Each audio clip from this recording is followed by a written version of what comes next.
Hello, my name is Dan Murphy. I'm a lawyer out of Edmonton, Alberta. I just wanted to talk to my colleagues today a little bit about the startup. My business has been in operation for about 2.5 years, and our revenues are now well above $1 million. But what the recipe for doing this was building a very robust online presence. The way in which you do this there's a number of ways in which you do this actually, if I put it correctly. There's pay-per-click. So this is when you're paying individuals every time they click on a link that goes to your website or goes to a landing page, you lose money. Now, this is an expensive prospect for businesses just starting out, but a necessary one. You just adjust your budget depending on how you're doing and how you're growing. Also, you want to make sure that that website is everywhere, okay? And consistently everywhere. So the address, the phone number, the name of the firm is always the same. And when I say everywhere, I mean Yelp, Yellow Pages, Better Business Bureau, any directories you can think of, as this is going to help build legitimacy and credibility for your website.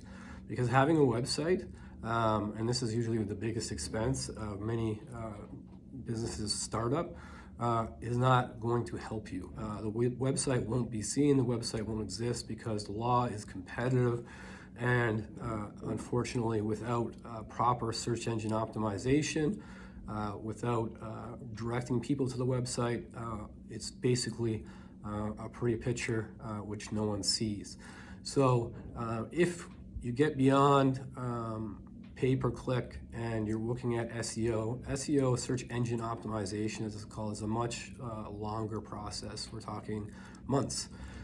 This is the way in which your website, you won't have to pay to have it ranked, but it'll be organically ranked much higher. Now there's agencies that do this for you, and there's also freelancers who will do this for you. What's key is ensuring that those agencies have high reviews, good rankings, and they give you a strong strategic plan as to how they're going to improve the ranking of your website, and also map out the progress and give you reports which create accountability. Content is king. You'll be adding a lot of content to your website. This can be done through blogs. You'll see ChatGPT and AI now being used to create content. This is all useful. The more content, relevant content, that touches on keywords. So if you're a criminal lawyer, criminal, family, divorce, custody, child support, anything related to your subject area is going to help your website rise up the ranks.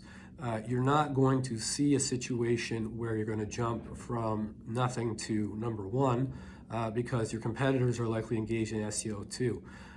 So what you want to do is have your competitors looked at, see the keywords they're ranking for, and this can all be done by an agency.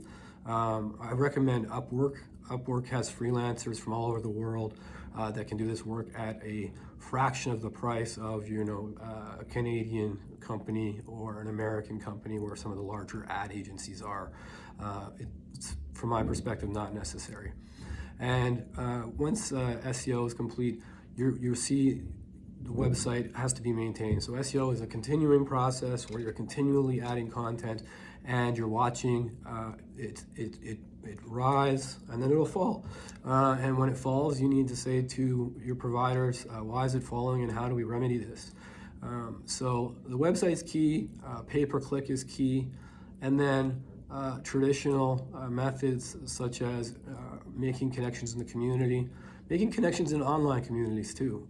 For example, if you have a particular niche that applies to you, for example, I have a Spanish-speaking lawyer. There's Facebook groups for Spanish-speaking people in Edmonton. She joins those groups, and whenever someone's in need of a lawyer, she is clearly puts out the website, advertises, promotes it, and this brings individuals in to the office, and we can seal the deal. So there's a lot of different methods, but one thing you can't expect is to build a website and wait for clients to come. It's not going to happen. There's expenses that go into not only the build of the website, but creating a website that people are going to be interested in seeing, and also creating a website that is constantly updating its content.